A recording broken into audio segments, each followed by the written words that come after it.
हर हर महादेव, जय श्री महाकाल। आज बात करेंगे, यदि आप बिना संकल्प के रोज़ाना 1.5 से 2 घंटे का जाप करते हैं तो उसका आपको क्या फल मिलता है। बिना संकल्प किसी भी मंत्र का जाप किया जा सकता है, इसमें कोई भी संदेह नहीं है, लेकिन उसका जो फल है आपको तुरंत प्रत्यक्ष देखने को नहीं मिलेगा। जबकि ऊर्जा जब इकट्ठी होनी शुरू हो जाएगी और आप उसको संकल्प के माध्यम से एक दिशा देंगे, तब आपको उसका पूर्ण रूप से फल देखने को मिलता है। मगर बिना संकल्प के आपको प्रत्यक्ष तो कुछ नहीं दिखेगा, लेकिन एक निश्चित अवधि के जप के समय के बाद आपको उस ऊर्जा का एहसास होने लगता है। ये ऊर्जा कठिन समय में आपके कार्य भी करती है और आपको इसके अकल्पनीय परिणाम देखने को भी मिलते हैं। ईश्वर का साफ साफ आपको एहसास होने लगता है। दोस्तों, यदि आप 1 से 2 घंटे का जाप रोज़ाना करते हैं, अपने भगवान के लिए 2 घंटे का समय रोज़ देते हैं, तो जो आपका मंत्र है वह कुछ महीने बाद अपने आप ही जागृत होने लग जाता है। उदाहरण के तौर पर आपका शरीर, आपका मन, मस्तिष्क ऐसे टेप रिकॉर्डर की तरह बजने लगेगा, जिसमें से हमेशा आपको उस मंत्र के उच्चारण की आवाज़ हमेशा ही आती रहेगी। जैसे कि आप कहीं भी जा रहे हैं, कहीं ऑफिस में काम कर रहे हैं या मार्केट में हैं, तो आपको पता चलेगा कि अरे मेरा ये मंत्र जाप तो अपने आप ही हो रहा है।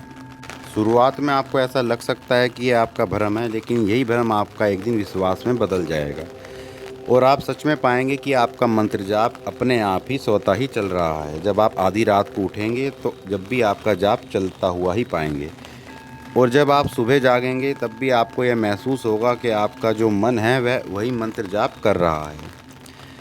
यह तो मंत्र की महिमा है कि एक निश्चित संख्या और समय के बाद मंत्र आपके शरीर के कुछ खास चक्रों को अपना यंत्र बना लेता है और उन केंद्रों के इष्ट देवी देवता आपके लिए उस मंत्र जप को करते हैं। तो अब आपका यह शरीर एक चलता फिरता मंदिर बन जाता है।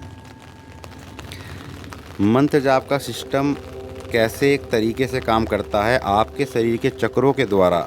यही चक्र आप कह सकते हैं कि कुंडलिनी चक्र कहलाते हैं, लेकिन इसका मतलब यह नहीं है कि आपकी कुंडलिनी जागृत हो चुकी है, लेकिन हाँ, यहाँ से आपकी कुंडलिनी यात्रा आरंभ होती है। वैसे यह हर किसी व्यक्ति के साथ नहीं होता, कुछ विरले ही होते हैं, कुछ अच्छे साधक होते हैं जो दिल के साफ होते हैं, सदाचार करने वाले, विनम्र, शांत हृदय के लोगों के साथ यह आध्यात्मिक घटना बिल्कुल सत्य है जो कि होती है, और कुछ समय बाद उन्हें साक्षात दर्शन करने के भी अवसर प्राप्त होते हैं। अब आप इतना समझ लीजिए कि यह मंत्र जप और ध्यान साधना दोनों ही रास्ते एक मंजिल पर जाकर ही मिलते हैं, और वो है माँ आदिशक्ति, भगवान शिव, पर ब्रह्म।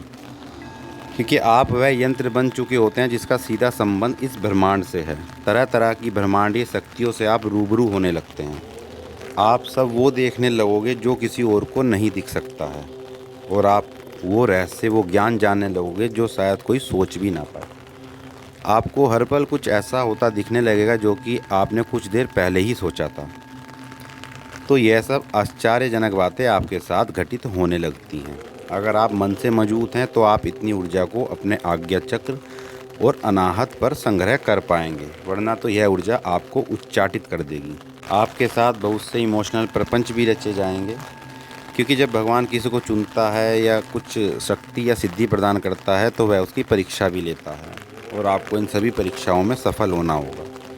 जैसे कि आपके व्यक्तिगत संबंध, पारिवारिक रिश्ते, व्यापारिक कार्य आदि सभी प्रकार के कार्य जो हैं खराब होने लगेंगे।